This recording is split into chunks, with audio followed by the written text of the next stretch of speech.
Dragon Quest 1, le commencement de la légende. Dragon Quest, c'est vraiment le grand-père du RPG japonais, celui qui a tout lancé, qui a inspiré des générations entières de jeux vidéo. Mais est-ce que ça tient encore la route aujourd'hui? Est-ce qu'on est juste en train de vénérer un fossile numérique par pure nostalgie? Enfile ton armure, aiguise ton épée, on repart à Alfgard pour voir si ce monument vidéoludique mérite toujours sa place au panthéon des jeux cultes. Le scénario, une simplicité médiévale, vraiment. Pas besoin d'un prologue de 40 minutes. T'as un héros sans nom, descendant du légendaire Erdik, et ta mission est simple. Comme bonjour, sauver la princesse et terrasser le Dragon Lord. Et oui, pas de rebondissement digne d'un trailer, mais à l'époque c'était révolutionnaire d'avoir une aventure avec un début, un milieu, une fin. Ça tient en 3 lignes, mais c'est efficace. Et la simplicité a du bon, surtout à l'époque. Le gameplay, tour par tour, mais t'auras jamais vu aussi brut de décoffrage comme tu pourras voir sur la vidéo. On est sur du pur combat au tour par tour. À l'ancienne, tu attaques, tu lances un sort, tu utilises un objet, et tu pries pour que le slime d'en face ne te mette pas la misère.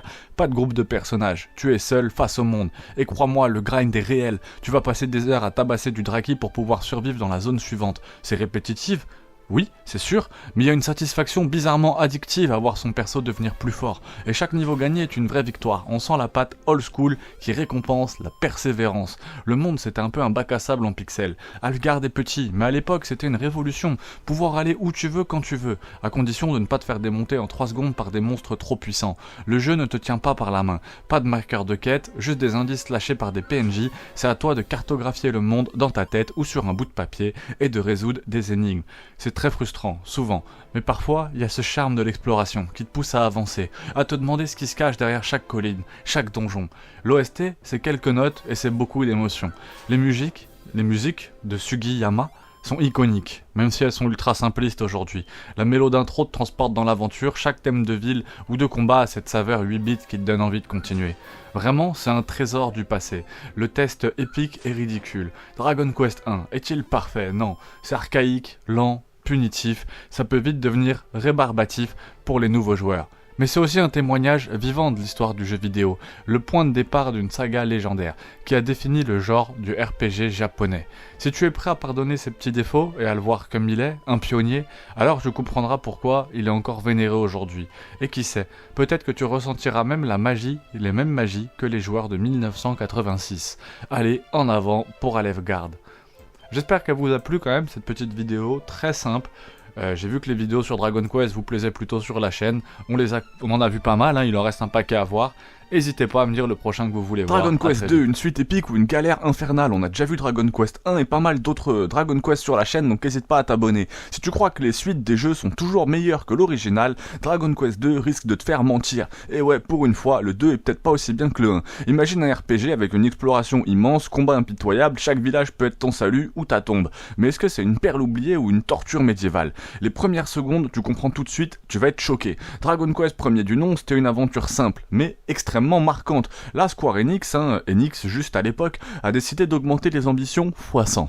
Monde ouvert, gigantesque pour de la NES, une team de 3 héros, révolutionnaires à l'époque, et surtout une difficulté cruelle que même Dark Souls a l'air sympa à côté. Dès les premières heures, tu te rends compte que c'est un jeu qui te prend pas par la main. Pas de marqueur de quête, pas d'indication claire, des ennemis qui peuvent littéralement anéantir ton équipe en un tour, un combat aléatoire et boum, game over. Si tu pensais que Pokémon te forçait à farmer, là c'est un entraînement militaire, un open world en 8 bits, génie ou calvaire.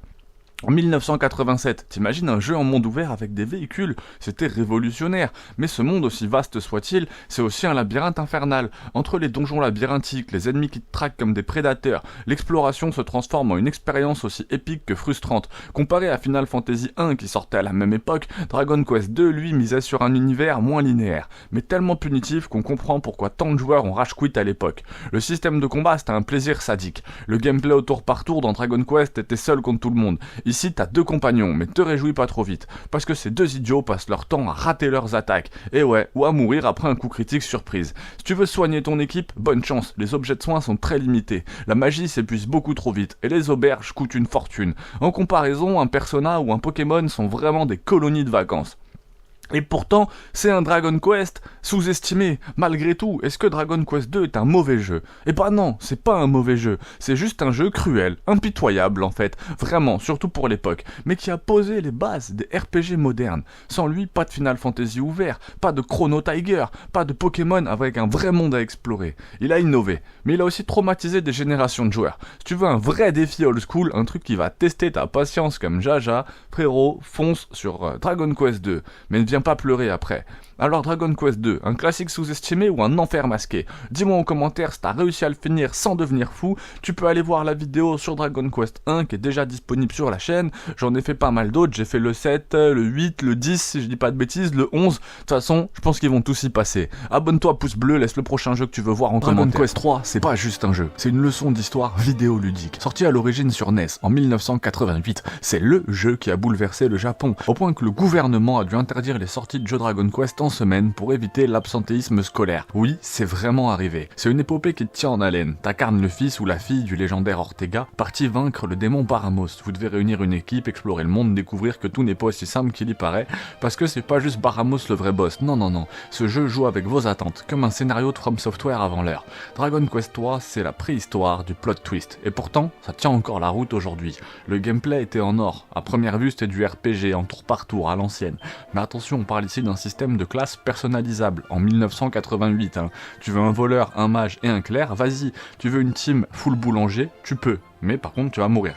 Et cette liberté donne une rejouabilité de malade. Chaque run peut être complètement différente selon ta compo, ta stratégie, tes choix. Et puis l'équilibrage, mieux que beaucoup de jeux modernes, t'as jamais l'impression de te faire arnaquer. Mais tu dois toujours faire attention. C'est le Dark Souls de la NES, sauf que c'était tout mignon. Dragon Quest 3 a posé les bases de tout ce qu'on voit aujourd'hui dans les JRPG. Sans lui, pas de Final Fantasy V avec ses jobs, pas de Pokémon avec ses teams variés, pas de Persona avec ses donjons semi-ouverts. Même Octopath Traveler lui doit tout. Et franchement, entre un JRPG moderne avec 10 heures de tutoriel et ce chef-d'œuvre 8 bits qui te balance dans un monde sans explication, mon cœur vraiment balance. C'est la version ultime. Si t'as peur de te lancer justement sur cette version NES, ce que je comprends, pas de souci, il y a des remakes Game Boy Color, SNES, mobile, Switch, même une version HD-2D en préparation. Et c'est sublime. Dragon Quest 3, vraiment magnifique. C'est un peu comme relire Le Seigneur des Anneaux ou revoir Jurassic Park. Tu retournes par magie, mais tu restes pour la maîtrise. C'est le genre de jeu qui te rappelle pourquoi t'aimes les RPG, et si t'es passé à côté, il est temps de réparer cette erreur. Conclusion, c'est un monument intemporel, à redécouvrir absolument. Intelligent, vaste, profond, avant qu'on parle d'univers partagé, de multiverse ou de scénario à tiroir façon Inception, Dragon Quest 4 lui était déjà là. Et il avait déjà tout compris, bien sûr. Imagine un JRPG qui te balance 5 histoires totalement différentes avec 5 héros distincts, chacun avec son style, ses combats, ses enjeux, pour faire exploser dans un chapitre final apocalyptique où tout s'assemble. Et bah c'est pas un jeu, c'est un pulse narratif, une masterclass, un manga, un anime, un putain de tour de magie en cartouche NES et puis ensuite en cartouche DS. Et toi t'étais là à jouer à Candy Crush. C'est honteux. Le gameplay, l'élégance du tour par tour à l'ancienne. Dragon Quest 4 c'est du tour par tour pur jus mais avec un twist. Tu ne contrôles pas tous les persos dans le chapitre final à moins de jouer à la version DS. Et ça change tout. Le jeu devient plus stratégique, plus nerveux, avec une gestion d'équipe digne des plus grands tacticiens. Tu crois gérer, le jeu te dit non. Observe, moi je gère, assis-toi et tu kiffes. C'était vraiment les Avengers du RPG. Chaque chapitre est une histoire, c'est ça le scénario, une ambiance, une OST, une vibe, un perso principal. C'est du storytelling à la Tarantino, version RPG 8 bits. Le marchand solitaire qui se bat pour survivre, la princesse badass en fuite, les deux sœurs qui cherchent vengeance, le guerrier amnésique et au final, un héros muet qui rassemble tout le monde pour affronter le mal. Si t'as pas des frissons, t'as pas d'âme. La direction artistique et musique, les graphismes old school mais très propres, surtout sur la version DS, une BO de Koichi Sugiyama qui explose tout, c'est pas juste beau, c'est émouvant, des violons qui t'arrachent en larmes pendant que t'explores une grotte, qui t'arrache des larmes, c'est l'OST. Que vous comprenez que cette OST est magnifique. Et tu la mets pour faire pleurer tes ennemis. Comparaison, tu kiffes Octopath Traveler? Dragon Quest 4 l'a fait 20 ans avant. Tu veux du FF tactique? Le drama de Dragon Quest 4 est plus condensé. Tu rêves d'un Fire Emblem avec un scénario émotif? tu sais pas ce que tu rates. Vraiment, Dragon Quest 4, c'est pas juste un RPG, c'est une légende. C'est un Dragon Quest, j'ai l'impression qui est passé un peu sous les radars. J'ai pas l'impression que beaucoup connaissent ce Dragon Quest. N'hésitez pas à me mettre en commentaire si je me trompe, et ça se trouve c'est le Dragon Quest le plus populaire et le plus apprécié de la série, mais je suis pas sûr. Donc ce jeu, vraiment, c'est vraiment une légende. Ça a été inventé avec les codes que d'autres n'ont toujours pas capté. C'est vraiment de la poésie en pixels, du storytelling en cartouche, une leçon de game design servie avec un sprite de marchande. Est-ce que tu veux la vraie expérience ? Prends la version DS, parce que c'est comme regarder Blade Runner en VHS ou en Blu-ray. Le fond est le même, mais la claque n'a rien à voir. Donc oui, il y a eu la version NES et la version DS de ce Dragon Quest 4 que je connais pas du tout. Autant j'avais entendu parler des 3 premiers, j'avais entendu parler de ceux qui arrivent. Voilà, moi j'ai commencé mon premier, ça a été l'Odyssée du Roi Maudit, donc le 8 si je dis pas de bêtises. Mais effectivement, je suis jeune ou vieux, ça dépend pour qui regarde. Mais effectivement, en tout cas, incroyable. Dragon Quest 4 Infini, là, ça m'a vraiment donné envie de l'essayer. Si un jour je le trouve sur DS, là je vais regarder pourquoi pas se le faire sur DS. Si un jour je le retrouve sur DS ou s'il y a un remake Switch, peut-être, je pense que sur DS ça serait le mieux. Donc n'hésitez pas à m'en parler en commentaire, ça m'intéresse. Force à tous. Et si je vous disais qu'un des meilleurs RPG de tous les temps est un jeu où vous vivez toute une vie. Pas juste sauver le monde, vivre, tomber amoureux, avoir des enfants, les voir grandir, se battre à leur côté. C'est pas Baldur's Gate, c'est pas Final Fantasy, c'est Dragon Quest V. Il est temps qu'on en parle vraiment. Dragon Quest V, la fiancée céleste, sortie à l'origine en 1992 sur Super Famicom, est un ovni. Le premier JRPG où le héros n'est pas un élu du destin, mais un simple enfant, qui grandit sous nos yeux, et ça pour l'époque c'était du jamais vu. C'est pas juste un jeu, c'est une épopée générationnelle. Tu commences gamin, tu prends ton père, réduit en esclavage, tu vis une tragédie, et puis tu t'en relèves. Tu fais des choix. Et ça, c'est cool. Tu construis une famille, tu portes un héritage. Imagine un Pokémon, mais où tu peux te marier, avoir des enfants et continuer le combat avec eux. Dragon Quest V l'a fait avant tout le monde. On pourrait croire que c'est cliché. Royaume, héros, seigneur démon. Mais là où il explose tout, c'est dans l'émotion. Tu vis les moments les plus sombres d'un personnage. Son emprisonnement, sa solitude, ses doutes. Et malgré ça, il avance, il aime, il pardonne. Et tu choisis qui tu épouses, pas juste un waifu fanservice, un vrai choix, avec des conséquences sur tes enfants, leurs compétences, leur apparence. C'est du Fire Emblem avant l'heure.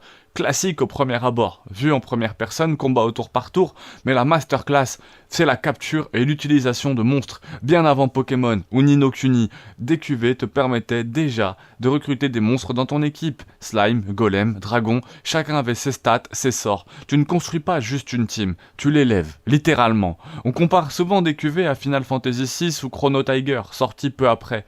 Mais là où FF6 brille par sa mise en scène, DQV brille par sa narration organique. J'allais dire orgasmique. Pas besoin de 50 cinématiques ou de voix off. Tout passe par le gameplay. Simple, pur, terriblement poignant. Pour ceux qui ont déjà joué à Octopath Traveler ou Persona 5, vous ressentirez les prémices de ces jeux-là dans DQV. DQV a été le premier jeu Dragon Quest à introduire un système de recrutement de monstres qui a inspiré directement les créateurs de Pokémon. Sur DS, le jeu propose 3 épouses différentes, et chaque choix change radicalement la suite de l'aventure. Il a été élu meilleur jeu Dragon Quest de tous les temps au Japon, oui, devant le 11. Ce que ça te fait ressentir, c'est simple. Tu ris, tu pleures, tu te bats, tu ne joues pas un héros, tu joues une vie. Et c'est tellement rare dans un jeu vidéo qu'on doit le souligner. Dragon Quest V, c'est pas juste un RPG, c'est une odyssée humaine, un chef-d'œuvre oublié, une claque émotionnelle qui enterre des jeux récents. Si tu ne l'as jamais fait, tu as manqué un monument qu'il faudrait que j'aille faire aussi. Et si tu l'as déjà fait, tu sais déjà très bien que t'as vécu un truc unique et parle-nous-en en commentaire. Abonne-toi si tu veux d'autres pépites comme celle-là, parce que parfois, les vieux jeux sont 1000 fois plus vivants que les nouveaux. Moi, je retourne sur ma partie de Baldur's Gate 3 en mode honneur. Force à tous, abonne-toi, n'hésite pas à me dire s'il est aussi incroyable que ça, le Dragon Quest V, en commentaire. Imaginez, vous vous réveillez sur une falaise, sans souvenir. Votre village natal est paisible, mais une ombre pèse sur le monde très vite, vous découvrez un autre monde, semblable au vôtre, mais inversé, comme un rêve qui pourrit sous la surface. Vous êtes dans Dragon Quest VI, un jeu qui ne vous dit pas sauve le monde, mais comprends-le. Un RPG de 1995 qui, malgré ses airs classiques, cache une réflexion métaphysique rare pour son époque. Si Dragon Quest V vous a fait pleurer, Dragon Quest VI vous fera douter de votre réalité. Dragon Quest VI repose sur un système de classe, le Job System, similaire à celui de Final Fantasy V, mais avec une saveur plus stratégique ici. La classe ne modifie pas juste vos stats, elle vous définit.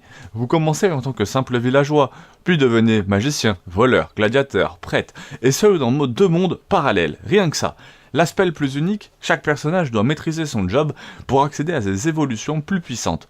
C'est un peu comme monter une team dans Pokémon, sauf que chaque transformation change vos techniques, vos sorts, et même vos manières de penser le combat. Une sorte de Shin Megami Tensei à la sauce Akira Toriyama. Là où Dragon Quest V racontait une saga familiale, Dragon Quest VI vous plonge dans une quête d'identité. Qui êtes-vous vraiment? Êtes-vous l'élu, ou juste un reflet d'un autre dans un monde rêvé? Cette mécanique de double monde fait penser à Zelda, A Link to the Past ou Dark World, Light World. Mais ici, c'est plus subtil. Parfois votre double est déjà mort, ou pire, il vous haït. On se rapproche presque de Nier Replicant dans le rapport au destin. Sauf qu'on parle d'un jeu de la Super Nintendo. Le jeu a mis plus de 10 ans à sortir en Europe, sorti en 2011 sur DS. C'est une des rares épisodes à ne jamais avoir été localisé sur la Super NES à l'époque. Akira Toriyama a designé tous les monstres, et certains réapparaissent même dans Dragon Ball Z Boo Fury. Boo Fury, je pense. Des fois j'ai du mal avec les blazes. Le boss final, c'est pas juste un méchant. C'est une partie de vous, littéralement. Des théories de fans qui pensent que le monde du rêve est en fait le vrai monde. Mécaniquement, pensez à Bravely Default pour les jobs. En ambiance, c'est plus proche de Chrono Trigger que de Final Fantasy VI. L'histoire, moins frontale que le Dragon Quest V juste avant, mais beaucoup plus dense, beaucoup plus philosophique. Et si Dragon Quest V était un drame familial, Dragon Quest VI est un roman de psychologie façon Philippe K. Dick. Dragon Quest VI, c'est un jeu qui n'a jamais crié aussi fort qu'un Final Fantasy VII, mais qui murmure quelque chose d'un petit peu plus profond. Es-tu prêt à te rencontrer toi-même? C'est une aventure lente mais sincère, exigeante mais généreuse, et surtout c'est un RPG qui ose explorer la frontière entre le rêve et la réalité, bien avant que ça soit cool. C'est pas juste un JRPG. C'est une introspection déguisée en quête héroïque. Une île perdue au milieu de l'océan comme si le reste de la planète avait été effacé. Et si je vous disais que vous, simple pêcheur, vous allez voyager dans le temps pour ramener des continents entiers? Bienvenue dans Dragon Quest VII, un JRPG aussi long qu'un dimanche pluvieux, aussi culte qu'un épisode de Camelot, aussi clivant qu'un débat entre fans de Final Fantasy VIII et IX. Dragon Quest VII, c'est 100 à 150 heures de contenu, t'as bien entendu. Pas parce que t'es nul, parce que c'est le RPG qui prend son temps. Sa lenteur est légendaire, presque philosophique.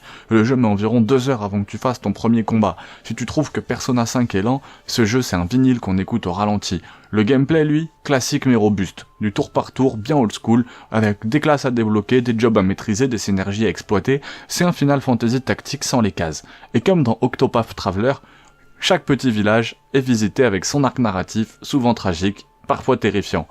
L'idée géniale, voyager dans le passé pour débloquer des îles dans le présent. Chaque région a son ambiance, ses légendes, ses enjeux. T'as l'impression de lire un recueil de nouvelles fantastiques. On touche parfois à la fable, parfois à l'horreur. Il y a des arcs avec des statues humaines qui rappellent carrément Majora's Mask dans l'ambiance. Et quand tout s'assemble, on réalise que c'est pas juste une série de quêtes. C'est un puzzle géant. Chaque morceau du monde que tu réécris restaure ton présent. Le jeu est littéralement un patchwork de civilisations oubliées. Si t'as aimé Chrono Trigger, Radiant Historia ou Bravely Default, tu vas kiffer cette temporalité tordue. Sauf que là, au lieu d'avoir 3 fins, t'as 15 arcs narratifs qui s'entrecroisent. Mais attention, si tu cherches l'action immédiate, passe vraiment ton chemin. Ce jeu est lent, bavard, te demande une vraie patience. Plus proche d'un livre interactif que d'un RPG moderne. Le début, trop lent. Le backtracking peut être vraiment lourd. Certaines quêtes secondaires fleurent avec la torture mentale. L'interface est datée, surtout dans sa version PS1, et certains boss sont des vrais sacs à PV. Façon Shin Megami Tensei en mode hardcore. Est-ce que c'est mauvais pour autant? Non, c'est exigeant mais c'est cohérent. C'est un jeu qui récompense la mémoire, l'attention, la réflexion. Dragon Quest VII, c'est un chef-d'œuvre caché. Un RPG qui te demande de t'investir comme dans une série HBO. Tu vas rire, rager, réfléchir, sûrement pleurer. C'est un voyage introspectif dans le passé d'un monde, et peut-être aussi dans le tien. C'est pas un jeu parfait, mais c'est un jeu unique, dense, sincère. Et c'est souvent tout ce qu'on demande. Si tu veux d'autres perles de RPG méconnues, abonne-toi. Et n'oublie pas ta vocation de pêcheur. Parce que dans Dragon Quest VII, c'est avec une canne à pêche que commencent les potes. Ou comme on l'appelait en 2006, le jeu avec des dessins chelous mais très stylés. Square Enix a pondu un JRPG qui sent bon la PS2, l'époque où on avait du temps libre, et des cartes mémoire pleines de sauvegardes douteuses. Mais alors, qu'est-ce qu'on fait ce jeu pour qu'il reste dans les mémoires? Spoiler alerte, c'est pas la coupe de cheveux de Yangus. Le scénario, digne d'un épisode de Fort Boyard. L'histoire classique mais efficace, tu joues un héros muet, parce que parler c'est vraiment surfait. Accompagné d'une bande de bras cassés, qui veulent casser la figure à un sorcier transformé en Dark Vador du Moyen-Âge. Entre un roi transformé en crapaud, une princesse qui se balade en canasson et un méchant qui a plus de charisme que ta prof de maths, y a vraiment de quoi faire. Le gameplay, tour par tour, classique, mais avec des vibes. Le combat, c'est du tour par tour à l'ancienne. T'appuies sur des boutons, tu choisis tes attaques, et si t'as pas farmé comme un taré, tu dégustes. Les compétences se débloquent au fur et à mesure si t'as le malheur de pas investir dans la bonne stat. Bah, tu finis par faire des auto-attaques molles pendant tout le jeu. Et bien sûr, t'as le classique grind, avec des slims dorés qui te donnent plus d'XP qu'une dissertation bien torchée. Et parlons des monstres, vraiment parlons des monstres. Entre les golems qui te regardent de travers et les gluants qui se prennent pour des stars, franchement tu vas faire que de rigoler, même si tu vas rigoler entre deux game over. Les graphismes, ça pique un peu les yeux quand même, hein, mais ça reste Akira Toriyama. À l'époque, ça claquait. À l'époque, vraiment, c'était magnifique. Aujourd'hui, c'est un peu comme revoir une vieille série en 4/3. Ça fait sourire, mais vraiment ça pique les yeux. Heureusement, le style manga de Toriyama sauve la mise et donne un vrai charme fou au jeu. Les environnements variés, l'exploration kiffante, chara-design toujours aussi stylé. Les musiques, allez regarder un gameplay, du classique orchestral qui envoie du pâté. Koichi Sugiyama a sorti le grand jeu. Musique épique, thème de village incroyable qui reste dans la tête, et combat où t'as envie de faire semblant de diriger un orchestre.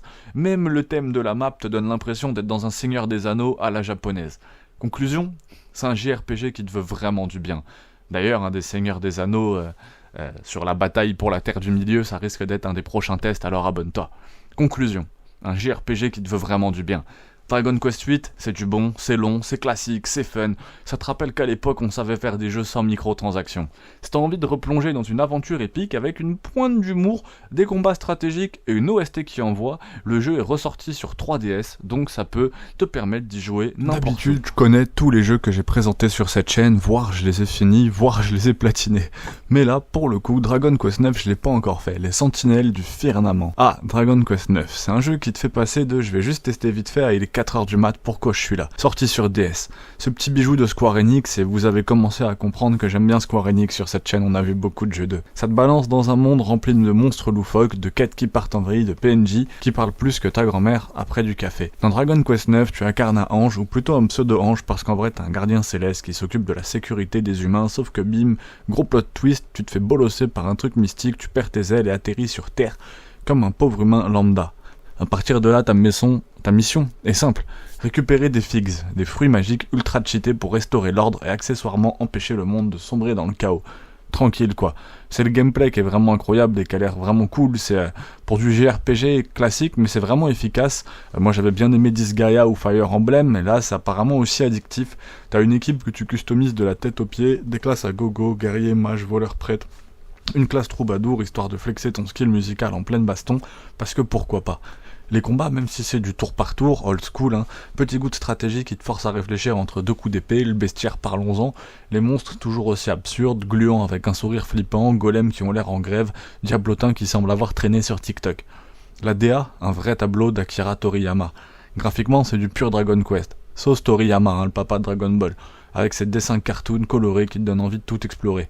Les villageois ont ce petit charme médiéval fantastique qui fait plaisir à voir. Les habitants ont tous une vie bien remplie, les dialogues sont parfois plus longs que nécessaire, mais on adore ça. Le contenu est infini, ou presque, comme dans Disgaea. Entre les quêtes secondaires, les donjons cachés, les items à collectionner, Dragon Quest 9, c'est le genre de jeu où tu te retrouves à farmer des heures juste pour avoir l'épée ultime intergalactique, qui au final te fait presque le même taf que ton épée de base.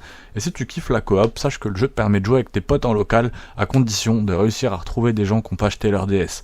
Si t'aimes des JRPG à l'ancienne avec une bonne dose de fun, de challenge, de quêtes qui te font oublier ta vie sociale, Dragon Quest 9 c'est tout bon, dans les transports avec la DS c'est cool en plus, prépare-toi à explorer des contrées épiques, à collectionner des équipements stylés et à pleurer sur des boss qui vont te mettre la misère, note finale 9 sur 10, parce qu'on est un peu des sentinelles du firmament mais sans les plumes, j'ai une DS en plus donc si un jour je traîne dans un cache et que je trouve le jeu, je pense que je l'achèterais, ou si quelqu'un veut bien me l'envoyer, ça serait super sympa pour soutenir la chaîne. C'est une belle aventure, hein, portable en plus sur Nintendo DS, car tourner les petites vies tranquilles à l'époque, système de création de personnages, ultra poussé, quête à gogo, mode multi qui défonce et touffe. Ce jeu est une pépite pour les amateurs de JRPG. Est-ce que c'est le meilleur Dragon Quest de tous les temps? Il y avait le 8 hein, que j'ai testé hier sur PS2, que moi je connaissais quand j'étais petit, hein, je l'avais trouvé incroyable, mais le test est sorti hier, donc n'hésitez pas à aller le voir, replonger dans ces chefs-d'œuvre avec des souvenirs, du fun, des moments bien rageants. Votre avis m'intéresse, est-ce que c'est le GOAT des RPG sur DS ou pas? Et abonne-toi pour plus de jeux cultes. Lâche un petit like aussi, hein, ça fait toujours plaisir le sang. Dragon Quest X, le jeu auquel personne ne joue, mais tout le monde devrait y jouer. Bon, Dragon Quest, tout le monde connaît à peu près, je pense surtout si vous êtes sur cette chaîne. C'est une licence qui envoie du rêve. On a tous poncé le 8 sur PS2, et j'ai fait une excellente vidéo dessus, n'hésitez pas à aller la regarder juste après celle-là. On a tous galéré sur le boss final du 9, et j'ai fait une excellente vidéo aussi que vous pouvez aller voir sur le 9 juste après celle-là. Et le 11, bah ça va être une des prochaines vidéos que je vais sortir. Il nous a mis une claque monumentale. Mais qui a joué à celui entre le 9 et le 11, Dragon Quest X? Personne, normal, parce que les génies de chez Square Enix, vous savez que j'aime beaucoup Square Enix, ont décidé que ce MMORPG devait rester exclusif au Japon. Oui, en 2024, un jeu Dragon Quest majeur reste bloqué derrière une barrière de langue et de VPN. Autant dire que pour y jouer, faut avoir un doctorat en informatique ou être un samouraï du clavier. Mais alors, au-delà de ces contraintes, c'est quoi Dragon Quest X? Eh ben c'est un MMO, vraiment ultra fidèle à l'esprit de la saga. Un monde immense, des quêtes épiques, un système de combat au tour par tour comme à l'ancienne. Et surtout, la possibilité de jouer avec d'autres fans. Sauf que on est les seuls en Occident à vouloir y jouer. Est-ce que ça vaut le coup de galérer pour y jouer? Si t'es un fan hardcore, clairement oui, le jeu est une pépite, mais faut être prêt à traduire du japonais à la main et à se battre contre des menus dignes d'un RPG des années 90. Donc Dragon Quest X, c'est l'enfant prodige, oublié de la saga. Un jeu incroyable, mais enfermé dans une cage dorée. Square Enix, si tu nous entends, ça serait vraiment sympa de traduire. J'ai demandé à ChatGPT ce qu'il pensait de Dragon Quest 11. Et ça a été très intéressant. Il a torturé le jeu, je vous laisse savourer ça. Et Dragon Quest, c'est pour beaucoup de joueurs une relation toxique où tu sais que tu vas en baver. Mais bon, on y revient toujours. Pourquoi ? Aujourd'hui, on va se poser un peu la question. C'est le genre de jeu qui te fait rêver, avec ses musiques épiques, ses graphismes colorés, son gameplay au tour par tour, jusqu'à ce que tu réalises que t'as signé pour une centaine d'heures à farmer des slimes dans une plaine vide. Alors, Dragon Quest 11, chef-d'œuvre absolu ou traquenard nostalgique? T'ouvres le jeu et bam, cinématique épique, destin légendaire, prophétie chelou, tu comprends direct que t'es l'élu quoi, même si t'es un héros muet, avec une coupe au carré, douteuse, et une destinée plus écrite d'avance que le script d'un Marvel. Mais le problème, c'est dès que tu sors du premier village, le jeu va te briser psychologiquement. Parce que Dragon Quest c'est pas une aventure, c'est un marathon d'endurance mentale. Tu veux avancer, faut des monstres à farmer pendant 20 minutes. Tu veux un équipement, 68 ingrédients à trouver aux quatre coins du monde. Tu veux comprendre l'histoire? Bonne chance mon gars. On parle de cycle de réincarnation, d'arbre magique, d'un méchant qui a clairement raté son stage de charisme. Un open world mais un peu vieux quoi. On parle d'exploration, c'est un open world sur le papier. C'est plutôt une succession de couloirs déguisés. Chaque nouvelle région est une très belle carte postale par contre. Une fois passé le premier émerveillement, tu réalises vite que t'as plus d'interaction avec un mur de ta chambre qu'avec un PNJ. T'arrives dans un village, quelques quêtes annexes, et mon dieu, va chercher un champignon, va parler à un vieux sage, tue 15 monstres qui spawnent une fois tous les 5 minutes, un gameplay un peu préhistorique. Et le gameplay, ce tour par tour. Si t'es né après 2005, tu risques de crier au scandale. Parce que dans Dragon Quest, les combats, c'est un peu comme attendre un bus sous la pluie. Ça dure trop longtemps et t'as toujours un PNJ qui fout tout en l'air. T'appuies sur attaque, ton héros frappe, l'ennemi riposte, t'appuies sur attaque, etc. Ça dure des plombes et t'as grindé pendant 6 heures, ton équipe se fait démonter par un nombre au design de peluche. Mais heureusement, le jeu a une feature incroyable, le mode automatique. Ouais, tu peux laisser l'IA jouer à ta place à ce stade. Pourquoi tu joues en fait? Le scénario existe, mais soyons honnêtes. Le scénario, même bien écrit, l'histoire est touchante, il y a des retournements de situation bien placés, les personnages sont tous mémorables. Le voleur BG, l'artiste de cabaret qui ferait passer Elton John pour un mec sobre, une vraie équipe avec des vraies personnalités. Mais ça parle pas mal. T'es là pour trapper du dragon, mais t'as 10 minutes de blabla avant chaque partie. Et c'est pas Metal Gear. Alors, est-ce que c'est quand même un chef-d'œuvre? Si t'as grandi avec les vieux RPG et que tu kiffes les autres aventures épiques, c'est clairement un des meilleurs jeux du genre. Mais si t'es habitué à de l'action rapide et nerveuse, c'est un piège mortel. C'est un jeu qui te demande de la patience, du temps, un certain goût pour la souffrance. Mais si tu te tiens bon, tu risques quand même de kiffer. Au final, malgré ses défauts, c'est quand même un des derniers gros JRPG à l'ancienne. Est-ce que t'es vraiment prêt à souffrir? Je sais pas ce que vous en dites, moi je l'ai pas fait celui-là encore, de toute façon j'ai fait que le 8, et quelques autres aussi, mais le 8 que j'ai vraiment kiffé, qui était très bien, l'Odyssée du Roi Maudit. N'hésitez pas à me dire si vraiment celui-là était aussi mauvais que ça. Il y a un jeu où Square Enix s'est réveillé un matin en se disant « Et si on copiait Pokémon, mais avec nos propres monstres et en ajoutant du grind et du sel ?» Et hop, en 2006, un jeu que j'ai adoré, excellent, Dragon Quest Monster Joker, débarque sur Nintendo DS, avec un titre tellement long qu'il mérite un DLC juste pour son nom. Mais alors, qu'est-ce que ça vaut? Est-ce que c'est juste du Pokémon du pauvre, un vrai RPG qui mérite sa place au panthéon des jeux sous-cotés? Installe-toi bien, recharge ta DS, prépare-toi à capturer des monstres monstres et des crises de nerfs. Je sais que les vidéos sur les Dragon Quest, c'est ce que vous préférez sur la chaîne. On a déjà vu le 8, le 9, le 10, le 11. On va tous les voir. Donc installe-toi bien confortablement et on va parler tout de suite du gameplay. Pokémon sous stéroïdes, un enfer sur Terre. Le concept est simple. Tu joues un dresseur de monstres, tu te balades dans des îles ouvertes, tu captures des bestioles, tu te fais taper dessus dans des combats au tour par tour. Ça sent le plagiat, hein. Mais Dragon Quest Monster, c'est pas juste un plagiat. Ça a quelques trucs bien à lui pour se démarquer. Un monde semi-ouvert, avec des limitations de 2006, hein. Tu commences sur une île, tu peux te déplacer librement. Enfin, librement. Quand tu réalises que ton perso court à la vitesse d'un escargot sous l'exomile. Heureusement, t'as un bouton pour sprinter, mais ça draine ton endurance. Oui, ton endurance, dans un jeu de capture de monstres. Ajoute à ça des sauts ridicules, un contrôle de caméra douteux, et t'as une exploration qui oscille entre cool et frustrante comme un vieux joystick. Le système de capture, ici on négocie. Contrairement à Pokémon où tu balances ta Pokéball et où tu pries pour la RNG, ici tu dois convaincre les monstres de te rejoindre. Comment? En leur mettant des mandales. Plus de patates, plus ils sont impressionnés et plus ils acceptent de te suivre. C'est un concept très stylé. Sauf que quand tu rates 15 fois de suite parce que le taux de recrutement est plus aléatoire que la météo en Bretagne, t'as intérêt de supplier que les slims viennent dans ton équipe, sinon ils vont te regarder avec mépris. Les combats. Très tactique, mais très punitif. Si t'es habitué au Dragon Quest, tu sais que les combats au tour par tour, c'est leur spécialité. Ici, t'as 3 monstres dans son équipe, et ils se battent automatiquement. Tu peux les contrôler, mais attention, si ton dresseur crève, game over direct. Ouais, même si t'as une armée de monstres surpuissants, même si t'es à 2 PV de la victoire, hein, vous connaissez, si votre perso il meurt, retour à la case départ. Et je peux te dire que de faire démonter par un foutu roi gluant après 40 minutes de grind, ça donne envie de jeter ta petite déesse par la fenêtre. Mais bon, la fusion des monstres. C'est brillant et cruel. Là où Dragon Quest Monster Joker écrase Pokémon, c'est son système de synthèse. Tu peux fusionner 2 monstres pour en créer un nouveau, plus puissant, qui hérite des compétences de ses parents. Le problème, tu dois sacrifier tes anciens monstres pour en créer un meilleur. Donc ouais, tu passes 10 heures à entraîner ton petit slime avec amour, tu lui donnes des skills de ouf, et pour progresser, tu dois le foutre dans une machine à fusion et regarder son âme disparaître pour donner naissance à un nouveau monstre qui commence au niveau 1.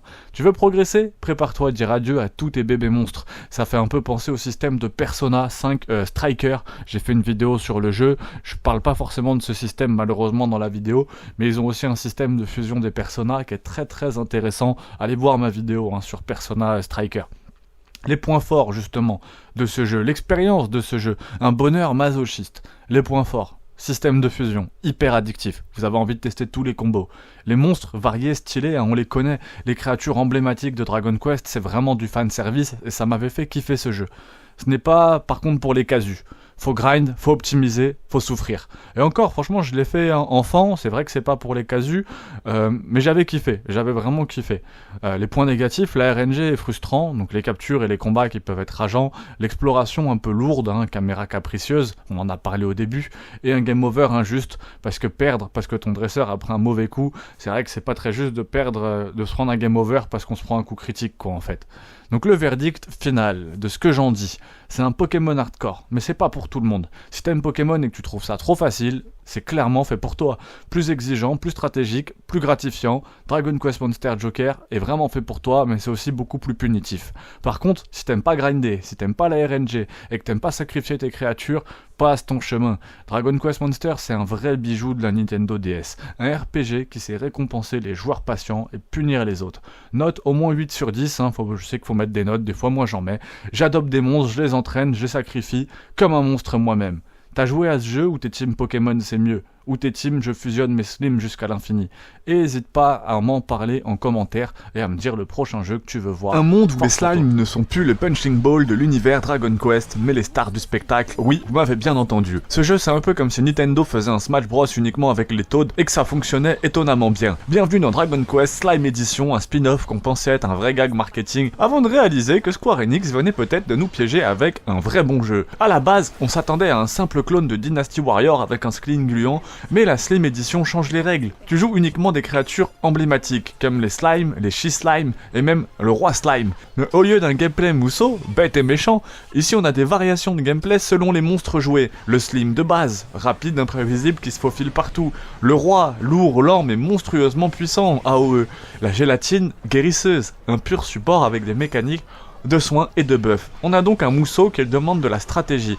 Oui, de la stratégie dans un jeu où tu incarnes une flaque bleue avec un sourire débile.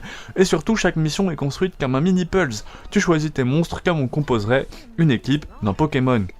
Là où c'est encore plus absurde, c'est le scénario. Faille dimensionnelle qui transforme le bestiaire de Dragon Quest en héros potentiel. Résultat, les monstres s'organisent en une armée pour sauver les humains. C'est les indestructibles version slime.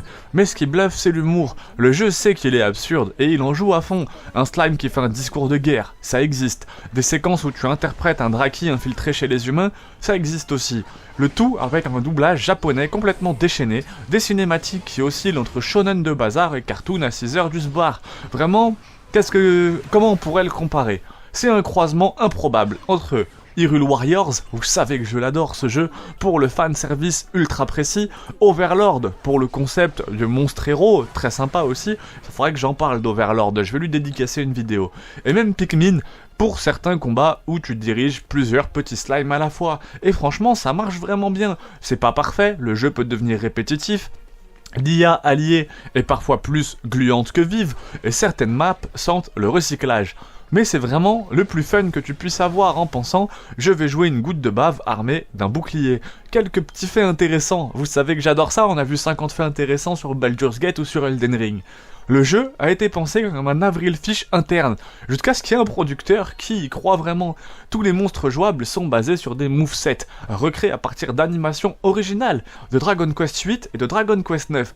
La communauté japonaise a créé des tournois PvE uniquement avec le slime de base, et ça donne des gameplays tellement techniques.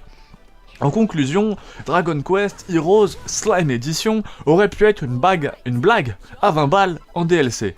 Mais c'est devenu un véritable petit ovni, à la fois fanservice, et je sais que vous êtes nombreux à adorer Dragon Quest, et nombreux à me suivre d'ailleurs, et à adorer Dragon Quest en même temps, du gameplay intelligent, une lettre d'amour au bestiaire de Dragon Quest, c'est débile, c'est fun, c'est parfois meilleur que certains vrais Dragon Quest récents. Il faut oser le dire, posons les termes. Est-ce que vous aimez les surprises, les spin-offs qui osent des trucs, les jeux qui ne se prennent pas au sérieux mais qui se jouent sérieusement? Essayez-le, vous pourriez bien fondre. On se dit à très vite, n'hésitez pas à aller voir, il y a tous les tests sur tous les Dragon Quest qui Imaginez existent sur ma Minecraft chaîne. mais avec une histoire, Zelda mais où vous pouvez construire une ville entière et maintenant imaginez tout ça plongé dans l'univers de Dragon Quest. Vous l'avez? Non. Et bah préparez-vous parce que Dragon Quest Builder c'est pas juste un jeu de construction, c'est une lettre d'amour à l'imagination, la nostalgie, l'aventure pixelisée. Bizarrement, personne ne vous a jamais dit à quel point c'est brillant. Bienvenue sur Remix Life. Contrairement à Minecraft où l'histoire est celle qu'on se raconte, Dragon Quest Builder vous plonge dans un monde qui a perdu la notion même de création. Dans cet univers parallèle à Dragon Quest 1, le héros originel a échoué. Résultat, le monde est en ruine, les gens ont oublié comment construire. Pas juste une maison, hein, tout. Des portes, des lits, des murs, et vous êtes le seul à vous souvenir de ce que c'est une brique. Cette idée toute simple rend chaque acte de construction profondément symbolique. Vous ne construisez pas une base pour survivre, vous reconstruisez la civilisation pour redonner espoir. Un lit devient un miracle, une auberge un chef-d'œuvre. Le gameplay devient presque émotionnel, et ça, aucun autre jeu de construction ne l'a réussi comme lui. Le gameplay, c'est Zelda plus Lego plus du JRPG.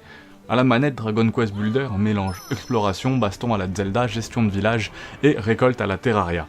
Le tout dans un level design pensé comme un puzzle géant. Chaque zone semi-ouverte, narration forte. Chaque chapitre est un mini Minecraft scénarisé, avec ses défis, ses PNJ, son esthétique. Mais là où ça devient magique, c'est ce sentiment de progression. À la fin de chaque acte, vous regarderez votre ville et vous réaliserez que ce n'est pas juste un camp de fortune, c'est une cité avec murs, jardins, habitants, et même petite querelle entre villageois. Et même si le jeu vous remet à zéro à chaque chapitre, oui, c'est frustrant, c'est aussi une belle façon de recommencer et de réinventer. C'est une nouvelle saison dans une série avec ses propres enjeux.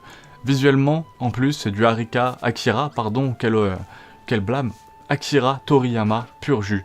Golem cubique, slime rond comme des rukubis, des sorts colorés, le jeu a un charme vraiment fou. Il flatte autant les fans de Dragon Quest que les amoureux de jeux chill. Et la musique, c'est celle des anciens Dragon Quest, orchestrée, grandiose, volontairement dissonante avec l'action pour créer un ton surréaliste et comique.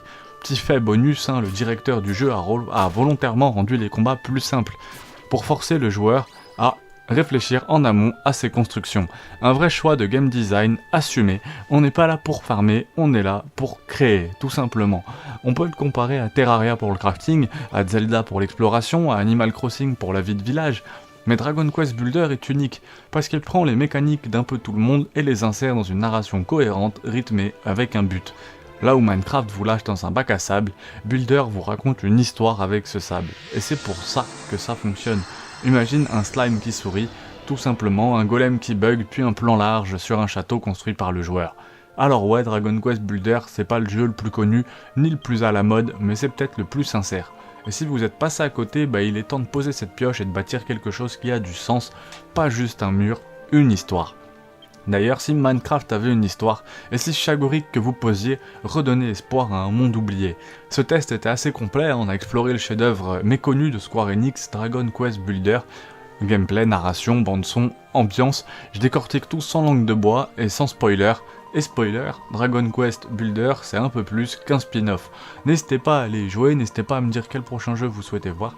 On a vu quasiment tous les Dragon Quest, Dragon Quest aussi les sur DS avec, j'ai plus le nom exact, je crois que c'est Dom, Monster, ils étaient très très bien ceux-là. Le Dragon Quest de 1 à 12, bien sûr, donc Dragon Quest Hyrule Warrior aussi, non, ça c'est un mélange Hyrule Warrior. La fatigue les gars. Il est tard, mais Dragon Quest Warrior aussi, c'était très très cool. N'hésitez pas à aller regarder tout ça, abonne-toi, pouce bleu, et à très vite.